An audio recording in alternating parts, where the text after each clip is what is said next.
Most of the time I use pressure sprayer. It makes me feel much more free. I like to keep my fast strokes, like initial impact. But if you do grits, it means you have to make much more layers. The way I do it suits what I want to achieve.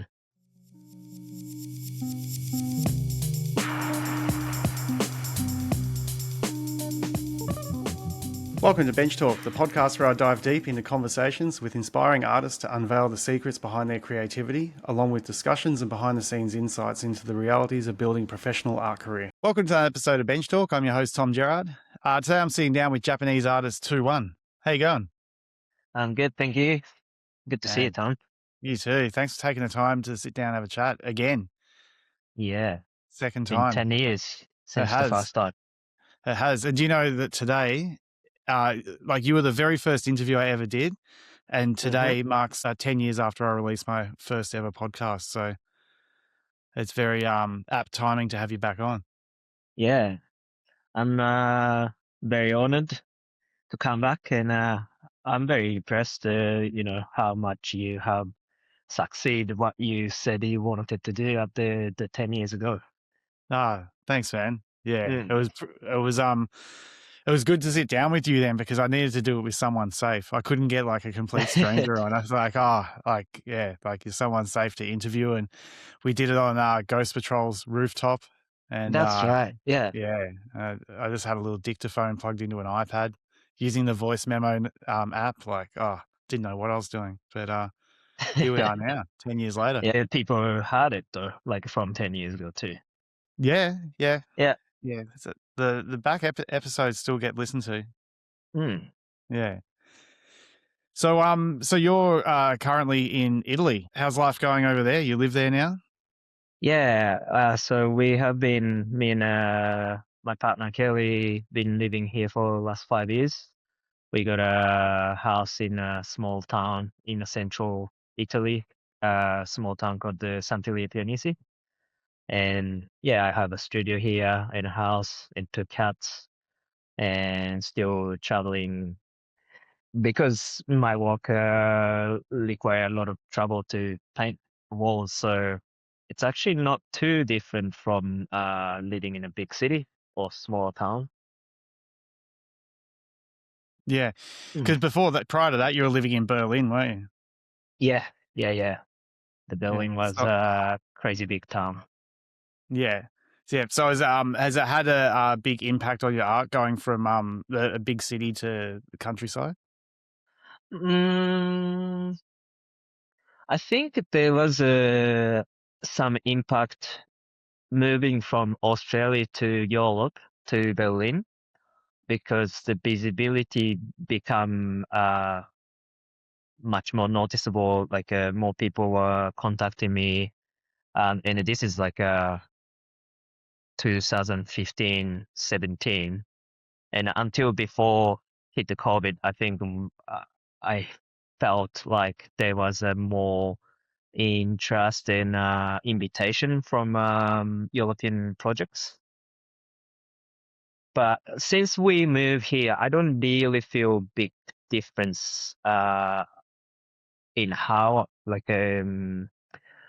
the external change hasn't really changed. I think it's maybe more of a COVID and all those things changed a bit more of how we can approach, or I get approached, or I have to approach, has been changed. But moving from a big city to small town, I think the way I use my time have changed. I got more time for myself, I feel like. And inspirations and the way I think have been changed. I feel like when I was in Australia, my art was more focused on my internal feeling, or like fantasies and imagination comes out from inside from me. And then when I moved to Berlin and start making public murals around the world, including Australia too, I was frequently coming back to Australia. Start taking more influence and inspiration from outside and bringing into my artwork. Like yeah, flowers and animals are always the things that I painted in my work. But also I start putting in some cultural and historical reference from the towns or the places I painted for. And then when I moved to here in Italy, in the countryside, I think my focus again, I still, if it's important and if it's suits, then I would bring in a cultural and historical reference into my work also. But nature start becoming more dominant inspiration. Is there a lot of other artists in the village you're working? Is it a creative space place? Yeah, it's not many visual artists. There was a few people who does the illustrations and the drawings. But actually there are a lot of musicians here. So just I have a good friend. He has a garage just across from the road from us, and we get to jam sometime together. And he started a new project influenced by some music that I introduced to, and so I help them with visuals sometime. So yeah, there's some artists here also. Hmm. And do you play an instrument? I play with instrument. I would say I can actually play anything. But yeah, I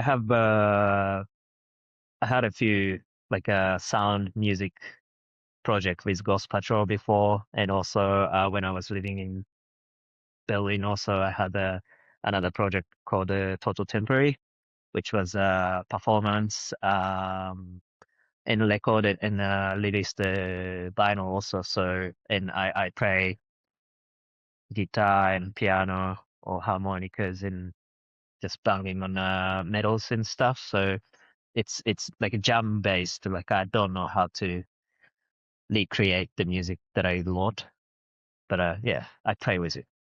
Yeah, you have fun. You Yeah, let it flow. yeah, No, it's great. So you've got a bit like a big farmhouse in this town. Is that where your studio is as well?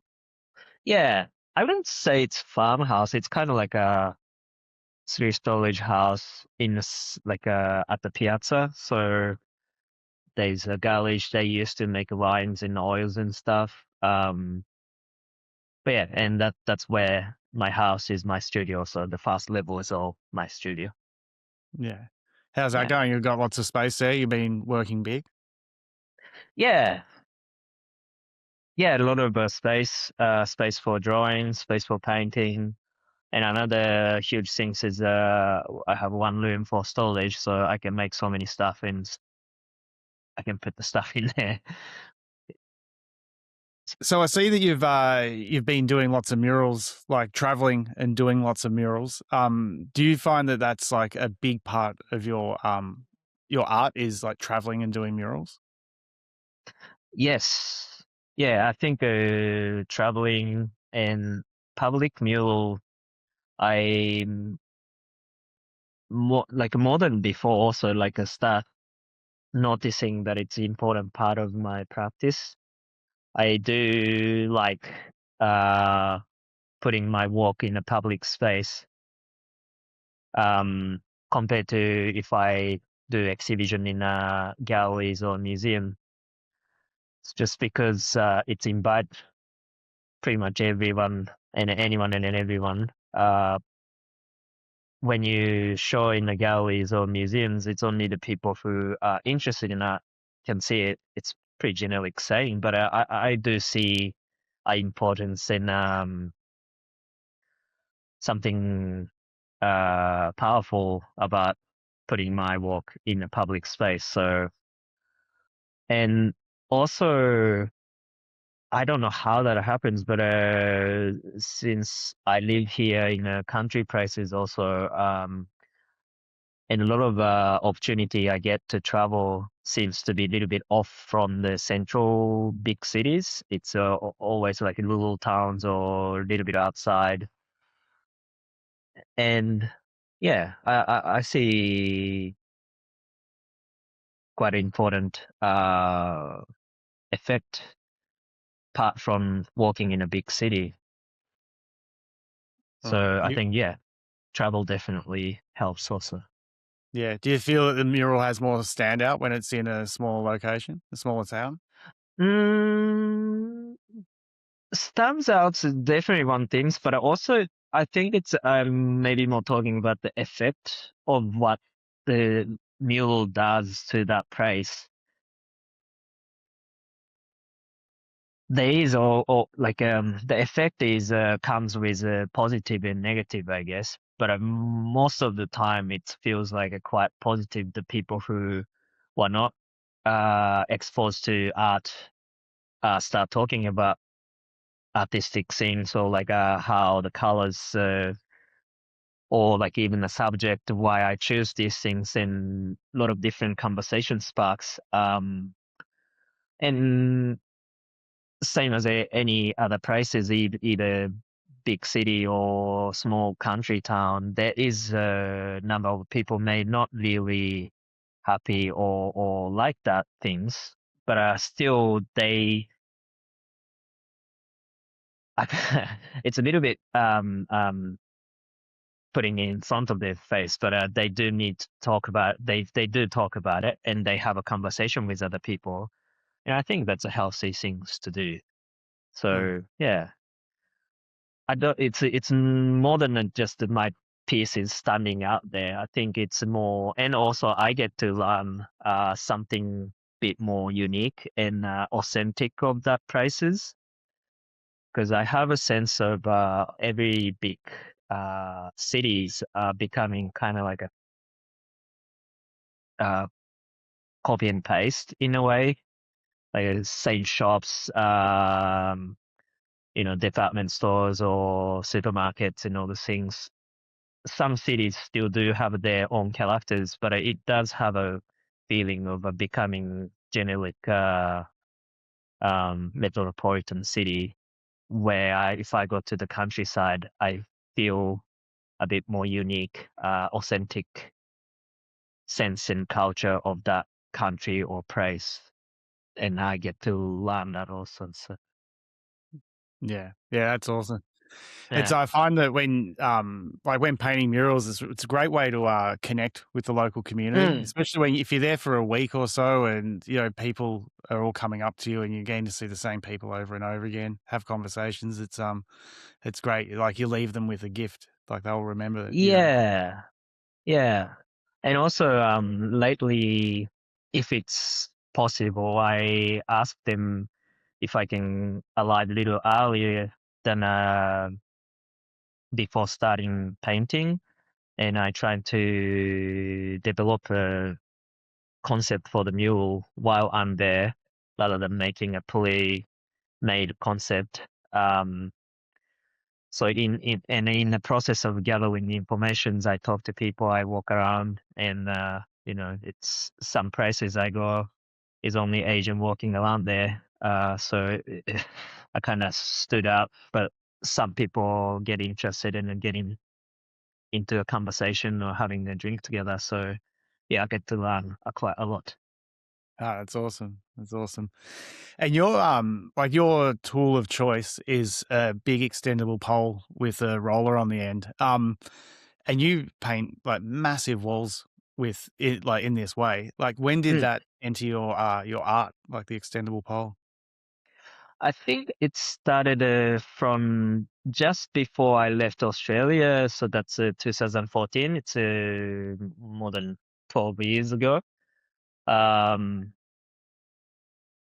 I think that time Taiwan, Ron, and also Shida was using poles to paint a lot of things. And I started painting with Shida also. And and also been seeing some graffiti writers start using much more than used to do the roller tags. And it was just so much more convenient to reach higher prices and do a bigger things compared to if I have a spray paint in my hand. And myself being a little short also, the leach I get was not a problem, but it's just a simple solution to do a bigger things, and that's how it comes in. And at the beginning, I think I was using extension pole, Lola drawings, and also pressure sprayer drawing as sketches. And then I brought in like a spray paint and Lola in my hand to do the details.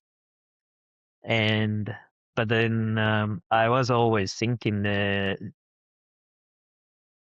physical gestureness of a sketch and the immediate marks that I made had something powerful, and I was thinking it, and then there was few artists that I looked up to also told me that that stage looks more something special about it than a finished product after I'm putting in spray paint and all those things. So I just start developing how to make the finished piece with just that technique. I think that's how it's kind of, and then I practice that in abundant places and somewhere that I don't have too much restrictions. And yeah, I think that's how it's come to it. Yeah, Mm. it's you've got amazing technique with it. Like, do you consider yourself like you've mastered your technique, or do you feel it's constantly evolving for you? It's constantly evolving, and I think the part that I like about this technique is it's not like I can't really control 100%. There's always a bit of a wobbly roller or sticks. The ones I did in Malaysia, the attachment for the pole to the roller was so loose. It's just screwed with force, so it was like this. So when you paint like this, there's a definitely uncontrollableness in it, but I decided to incorporate that in my work also. So I don't feel like I mastered it, and that's the part it's interesting to me. Yeah, because we've we've known each other for like over 20 years, I think. Yeah, and like just seeing you work over all that time, I've seen you be really free with your art. Like I remember you used to like we'd do collaborations together, and then a mistake would be made, and you say, no, that's fine, that's how it's meant to be from now because it happened, and like very, very free flowing with your artwork. Do you have that same level of freedom when you approach these big walls? I try to, yeah. I try to leave it that way. And yeah, it's depending on situation, mainly who is getting commissioned and if they need to see the sketches before and how much the finished product has to be close to the sketches.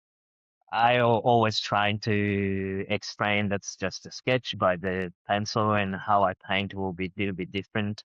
And often people give me quite a lot of space, and lately I can do freestyle bigger wall also. So yeah, I trying to keep that as much as possible because it's just much more fun to paint that way, and also it seems to make a stronger work when it's in that situation. Yeah, more freedom to make decisions as well. Yeah. And more chances and more happy accident to be in it rather than seeing that as a mistake and have to fix it or delete it. Yeah, totally. Hey artists, listen up.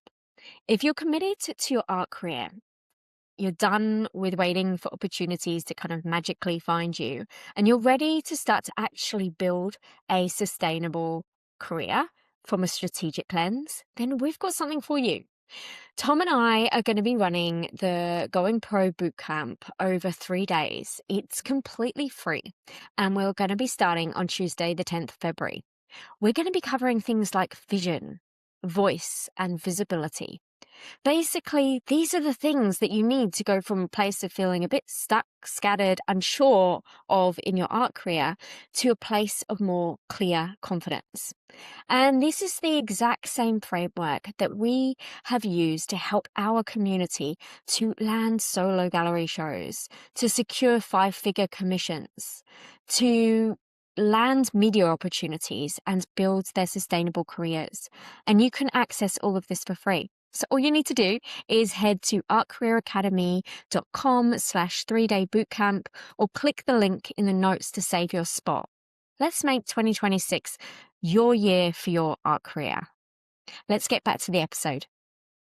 So so when you propose an idea, do you just do a pencil sketch and submit that? Depends. Sometimes pencil sketch, sometimes actually makes a photo collage from a reference that I take photos with my iPhones,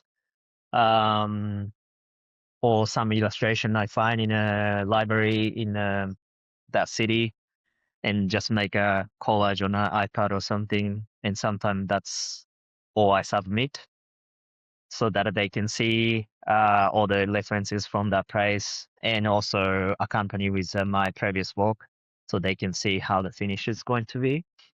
Yeah. Or sometimes I do just really rough, rough pencil sketch, and that's it. Sometimes, yeah. Yeah, cool. Yeah, I think by showing your previous work, they really know what they're going to get with it. Like you're locked in on your style, and it's really really solid. It's great. But you jump Yeah. around with subject matter, colors, all sorts of stuff. It's great. Yeah. Yeah.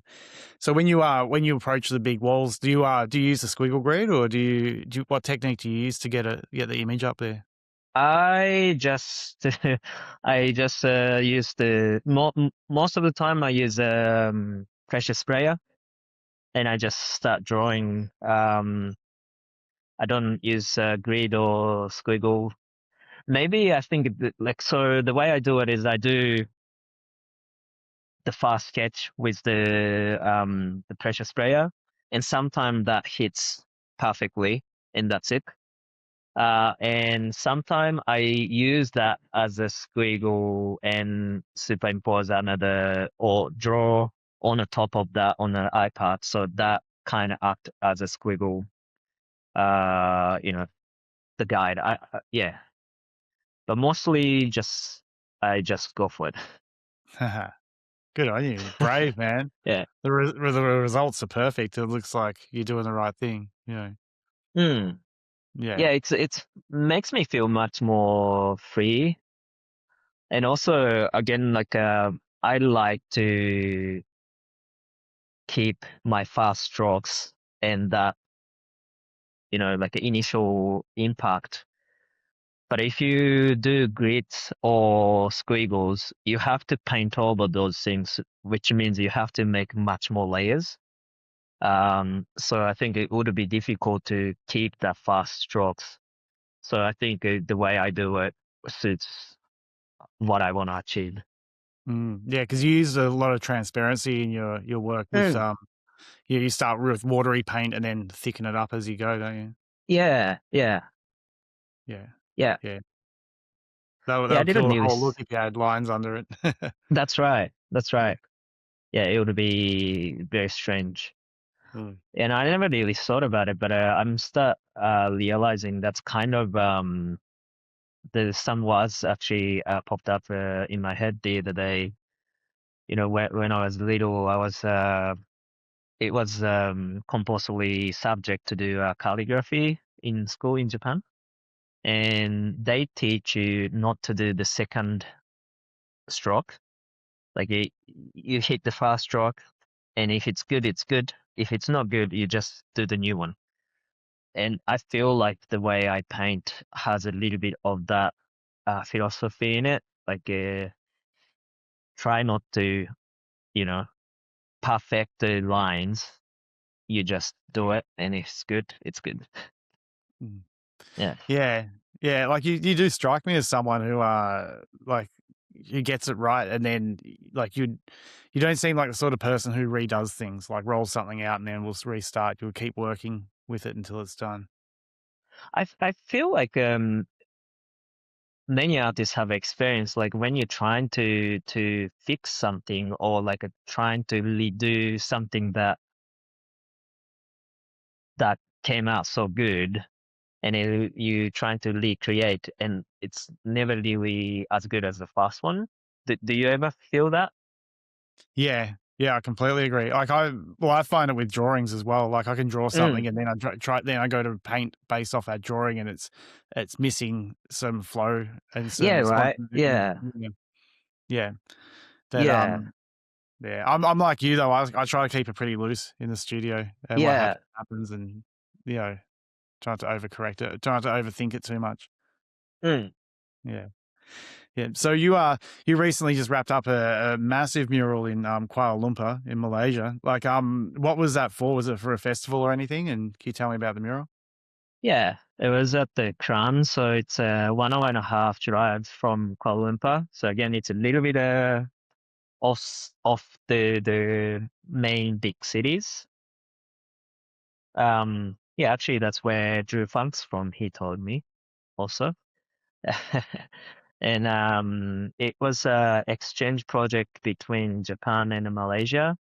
I worked with this organization called Wallshare in Japan, and they teamed up with Wall Battle, like a crew from Crown, and they made an exchange project. And those crew already went to Osaka to do a mural, and that was a return exchange project. So 3 Japanese artists, including me, Mameko and KC, came to Malaysia to paint. After doing some excursion together, went to Royal Museum and went to a workshop where they make traditional clothes, and they dress us up with that Malaysian traditional clothes. And after that, we took that kind of inspiration and painted something for them. And I think in Kuala Lumpur, there's I don't know heaps about it, but some graffiti scenes and some murals there. But in Crown, there's not much graffiti yet, and there are some murals, but it's mostly sponsored by cities or companies, so they are a little bit restricted in a subject, or they do literal painting based on the concept that it's given by either city or companies, and they want to break out from that. That's why they invited 3 Japanese artists. 2 of them, they have their own characters, and according to them, there's not many artists can paint their characters. I think especially in Crown, maybe Kuala Lumpur is a bit different because it's bigger and there's a graffiti scenes there already. Um, so to show they can do something with different style apart from more realistic, or it's textualized but based on a real subject, and they just wanted to see different approach and techniques and stuff. So yeah. Yeah, they sure got it. Yeah, like you work beautifully with the shape of the wall as well. Like, do you like Yeah, working with like different shaped canvases, not just your standard rectangle? yeah, I like responding to whatever it's around. And yeah, this time they had a beautiful art that made it perfect frame already. So yeah, that was nice shaped wall. Yeah. Yeah, totally. Yeah, it looked awesome. So you paint murals in like lots of different countries. Mm. What are some of the countries you've painted in, and what were some of the highlights for you? Well, that's a every time I paint is quite interesting and there's something new to learn, so it's a little difficult to say. But more like one of the memorable physically is like it's nearly 10 years ago now, but when I painted in Hong Kong with Shida, and that's with descending So like with a harness and just hanging from the top. That was quite unique experience because physically it was challenging by going down like this and painting. But also, I also painted in a beach town in Ibaraki in Japan, and that was pretty fantastic because I get to paint and jump into the water, and locals give me beers, so having beers and paint, so that was pretty nice also, and got to that time I got to paint pretty like 100% freestyle also, and people just keep bringing me whatever they fished or find. So I just take a photos or make a sketch, and I get to paint those things. So that was also quite fun to do. Yeah, But yeah, awesome. every place I go to, I learn something new about the place or food or different sayings. Yeah, it's all fascinating. Yeah, I saw the big one you did in Morocco. Was that tough Mm. painting over there? No, it wasn't tough. And it was also interesting, because when I arrived there, we did 2 days of just walking around and then making sketches and concept also. And I saw so many houses hanging carpet from the windows or outside on the street. So that became my main inspiration. And also I incorporated some of the flowers around that wall, and also the mint and all the herbs that they put it into the tea.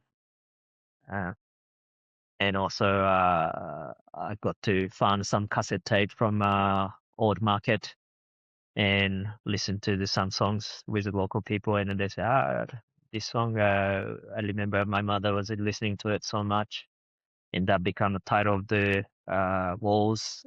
Um, yeah, and so it was all enjoyable, and there wasn't anything hard about it.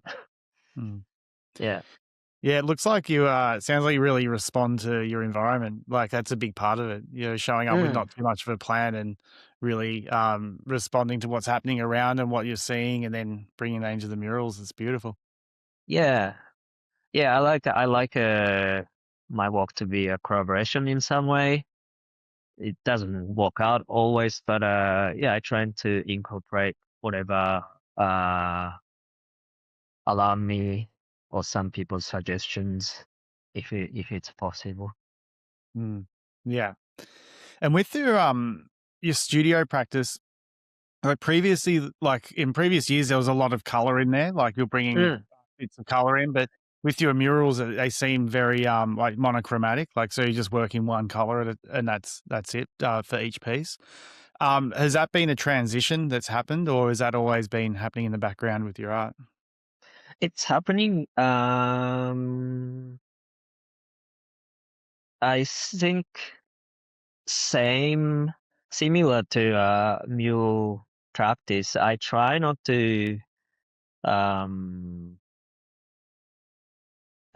to have too much of like a pre concept or so whatever that time. I feel like I still in my studio there's some pieces actually have got so much colors.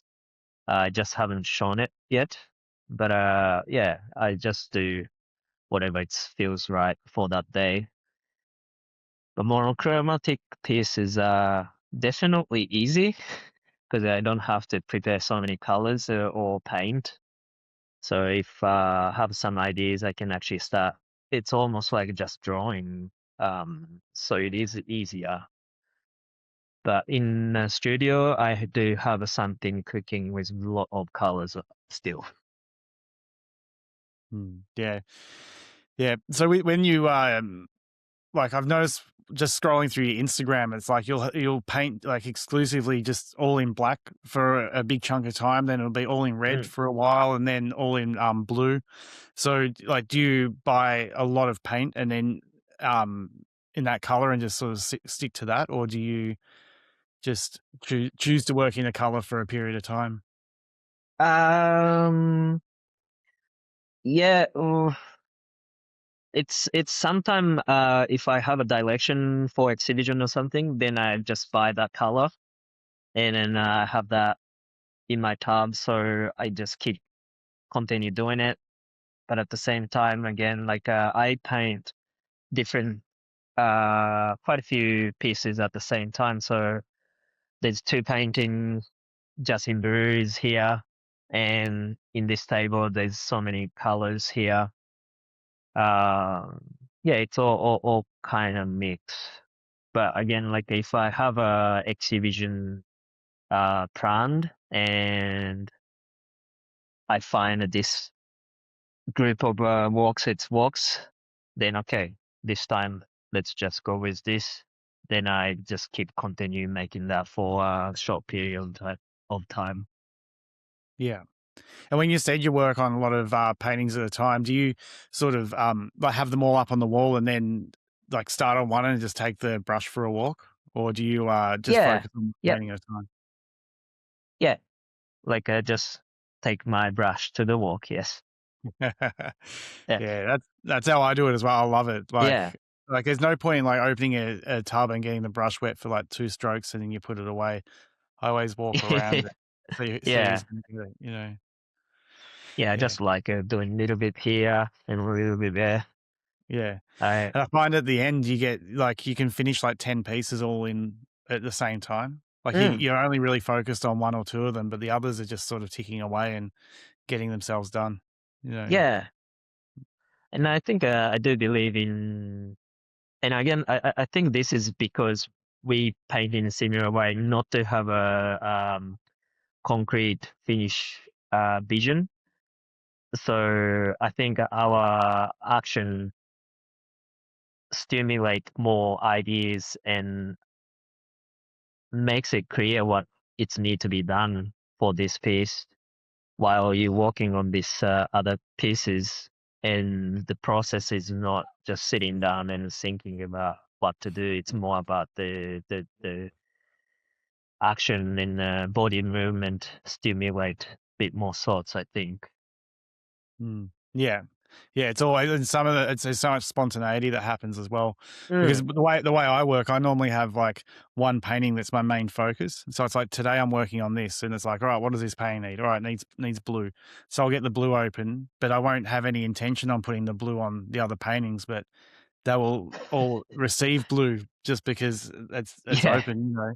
And yeah. then when you keep working like that, it's I don't know, you end up with like a theme with the color palette and everything. It's Mm-mm. yeah, it's a fun way to work. You Yeah, know, yeah, like accidental paintings are just happening. yeah, yeah. Yeah. Sometimes even the paper I was using as a palette forming shapes, and okay, that's going somewhere that I didn't expect it. So that's also interesting to see. Yeah. So that technique that we were talking about earlier, how you start with very like transparent paint and then build it up over time. It lends itself really well as well to light boxes, which you've been doing for a number of Mm. years now. How did light boxes come into your art? Um, so it is a little bit different technique. It definitely have a similarity, but I paint them with a spray paint on perspex or like plastic panels. Originally started when I was playing around with screen printing, and there's so many different ways to make a screen print.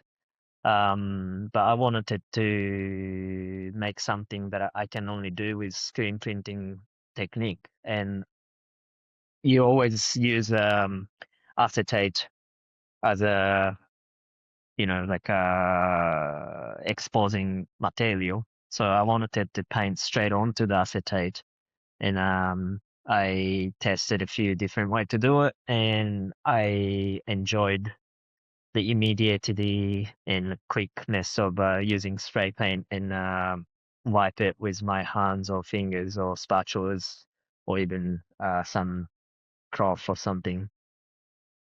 And that made some marks that you can't quite create by if you just draw with pens or pencils.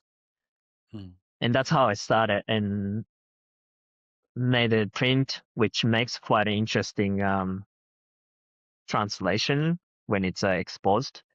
But then again, it's a bit similar to the process of how I discovered how I paint now for the mural. But I was looking at the acetate, which is a byproduct of it. It's not the final product, but I was looking at it. It's like, man, this looks good. Like I want to make that as a final thing. So I just simply made acetate to be a bit thicker and played along with the light and realized, okay, that's just simply can be a lightbox piece.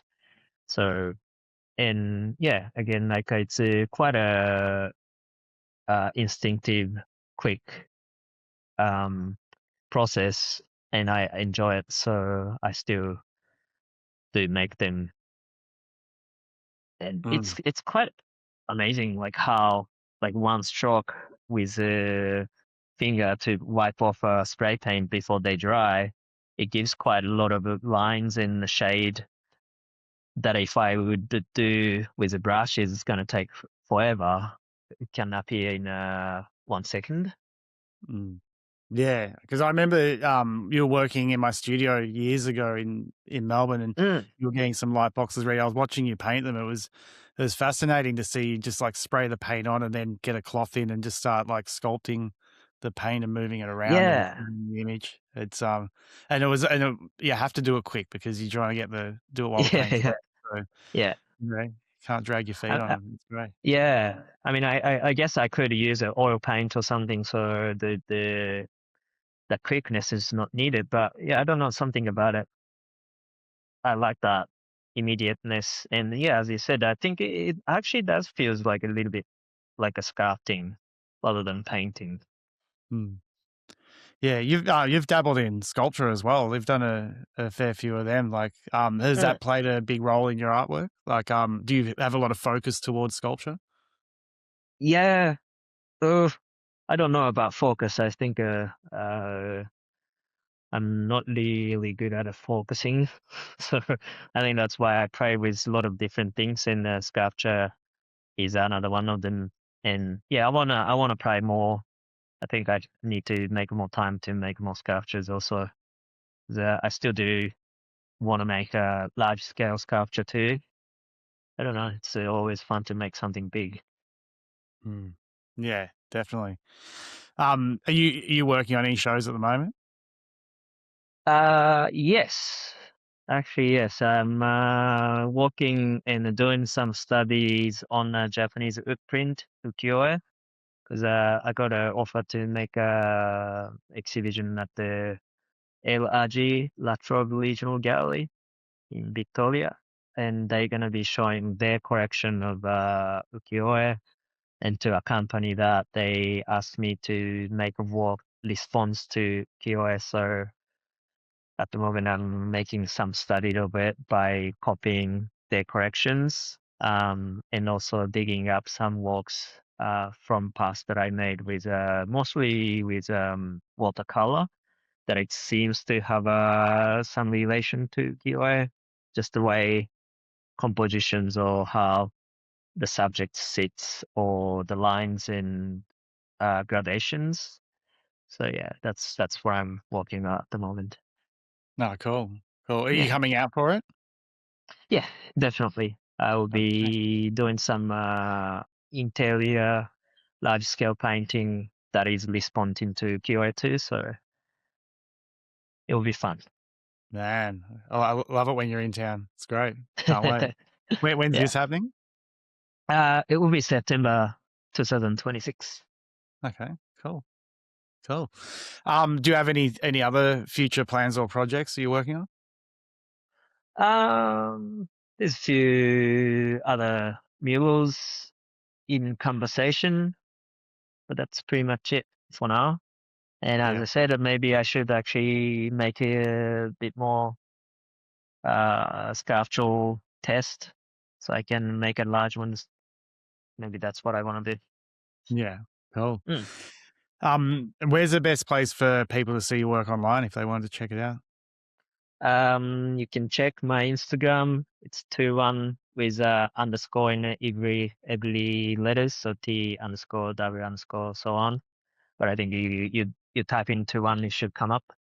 And also I have a website, hiroyasutsuri.com. It's a bit more ordered, and you can see in a categories. So I think that's two places. Yeah, I recommend everyone check it out. Like Hero's done so many amazing projects and big exhibitions and artworks. Like just very very productive artists and very high quality art. It's great to see you just keep on going and non-stop and growing and developing your art. It's awesome to see. Thanks, Tom. Thanks for tuning in today. If you love this episode, I'd really appreciate you sharing it with an artist friend who needs to hear it. Word of mouth is how we reach more creatives like you. And if you're ready to take the next step in your art career, head to the show notes and grab our free resources. They're designed to help you build momentum and clarity on your creative path. Until next time, keep creating.